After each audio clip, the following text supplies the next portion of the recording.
So today's interview question that we're going to talk about is the age-old "sell me this pen." And it could be anything. I've seen interviewers say, "Sell me this notepad, this table, that chair." Doesn't matter what's being sold.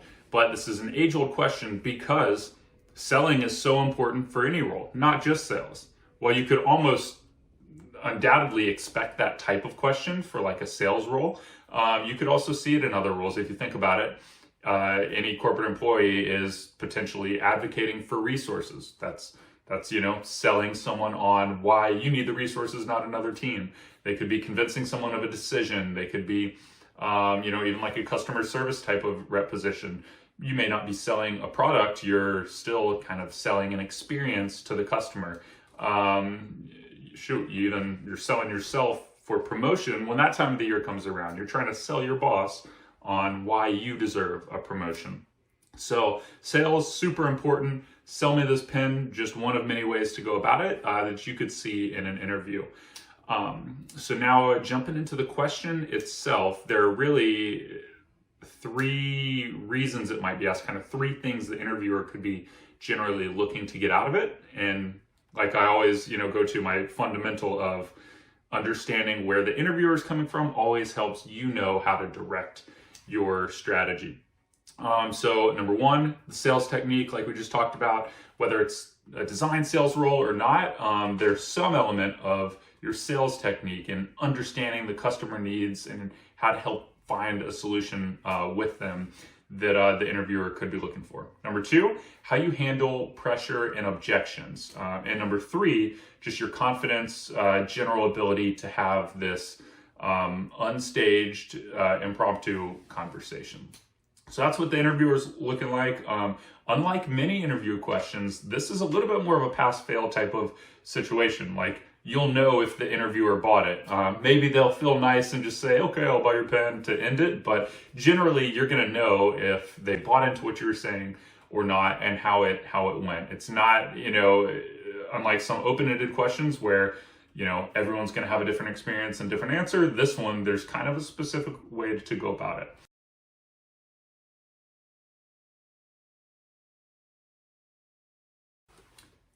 So number one, pause and smile. Just kind of set the tone, get comfortable, show the interviewer that you're comfortable. I think this type of question can be a curveball to a lot of candidates, especially maybe in a more junior role or something that's not as directly sales related. And a lot of people could freeze up, start acting nervous, things like that. One of the big things the interviewer is looking for is your confidence and comfort level and everything with a situation like this. So just pause, take a deep breath, but smile, make the interviewer feel like you're up for the challenge and you're kind of excited that they asked this, challenging question and you're ready to take it on. So number one, pause and smile before you dive in to what's happening next.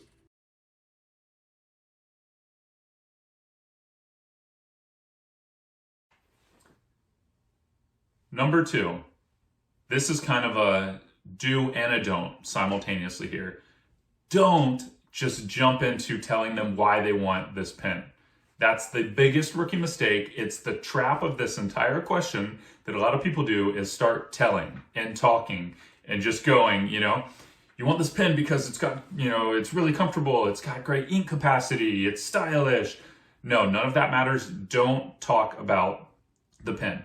What you want to do is ask questions. Your role is almost like a facilitator of the conversation, but your objective is to get information from the interviewer. So you want to, think about sales. Sales is all about listening and helping the customer arrive to a solution with your guidance, not about talking or telling them, or what a lot of people kind of superficially think of as sales, which it is not, which is just spitting out reasons why someone should do something. So what you want to do is ask open-ended questions like, tell me about your current pen. What do you like about it? What do you dislike about it? When do you use your pen the most? How often do you use your pen? What was your favorite pen that you've ever had like? What feature would you add to a pen If you could pick anything to add to a pen, those kinds of open-ended questions that get the interviewer, or who's acting as the customer, get them talking, because what you want is to find out what their motivations are. So you can, even in the course of the interview itself, you can be jotting down notes of the things they're saying, what they like, what they didn't like, all of that. And that's what your core goal is. Again, getting them talking. So the less you're speaking, the more they're speaking, the better. Information is power. That's what you want.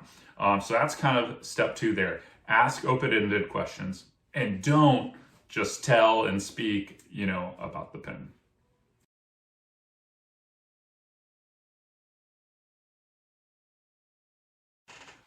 All right, number 3 is basically taking what you've gathered. Hopefully you've got some kind of scratch notes on what the interviewer, or again, customer was saying. But take the information you've gathered and now repeat it back to them. It's called, you want to mirror kind of what the interviewer, the customer, is saying here, and summarize what you've understood. You want to help them get to the same place. You want to guide them to the place that you ultimately want them to be, which is buying this pen. So kind of illustrating agreement, showing that you're on the same page, and getting them to acknowledge certain things helps you along the way. So you want to, maybe go through and, okay, yeah, so what I'm really hearing is that you're saying, your current pen is good in XYZ ways, but really has some downfalls over here. And you're saying you would really like a pen that could do ABC, and you want to kind of repeat that back, get their agreement, and ask them, am I understanding this correctly, after you kind of run through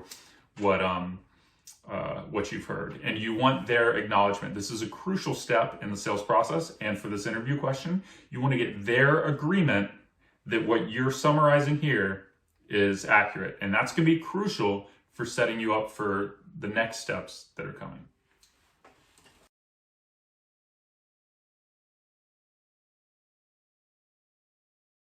So now, number 4, you're connecting the dots for the interviewer customer.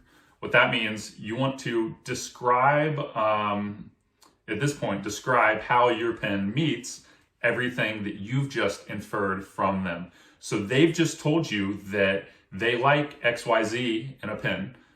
You're describing to them, well, that's great. You're acknowledging what you've heard from them and saying, because this pen, the pen I'm selling, meets XYZ.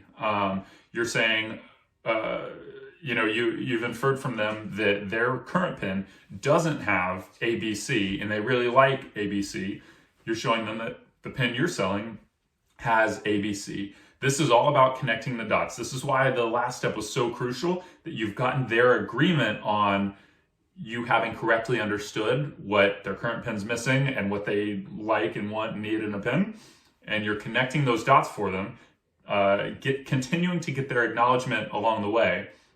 So you phrase these questions in the kind of ways like, so I understood you to say that you really need XYZ in a pen, and also that your current pen's really missing ABC. And so that's, one thing I think you might really like about this pen is that it has both XYZ and ABC, even though your current pen is missing it. So those are the things. You're connecting the dots. You're just guiding them to the solution for their problem, which is the pen you're selling.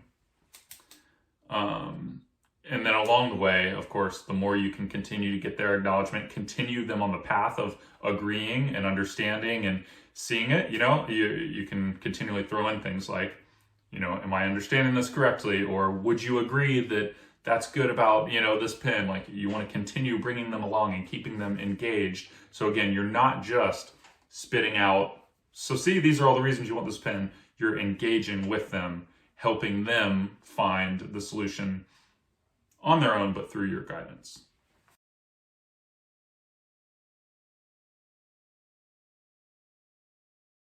Step 5 is really the formality here, but what, the icing on the cake that brings it all together, closing the sale. And so at this point, hopefully, as you've been, doing a thorough job of asking good open-ended questions that that enable you to really infer what the interviewer / customer's needs are. And then you've been able to do a good job of really confirming, getting their acknowledgement throughout the conversation and ensuring that they're on the same page and with you as far as what their needs are. Then you've really shown them what your pen has to offer and how it meets those needs and what their current pen's missing. Then boom, hopefully you've got them begging to write a check and go ahead and buy the pen. But if not, you can try and formally close. Again, once it's obvious that you're both on the same page and you've shown them that your pen has what they need,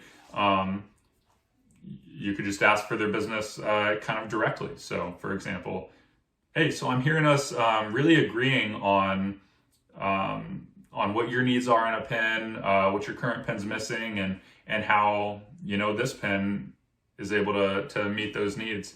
I'd like to continue partnering with you on this pen and your future pen needs.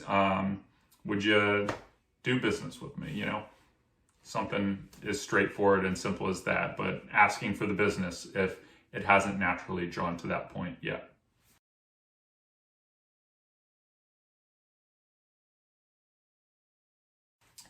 And so there you have it. At this point, hopefully you've sold your first pen and are well on your way to selling plenty more of whatever the company that you're interviewing with has going on. Thanks for watching. Check out my other videos. I'm trying to continue putting out videos on how to answer different interview questions, as well as answering the types of questions that people reach out and send to me. And I encourage you to do the same thing via YouTube or any of my other avenues. Feel free to reach out. Let me know what topics you'd like to see covered, what kinds of questions you have, and I hope this helps. So feel free to hit the like or subscribe button if so.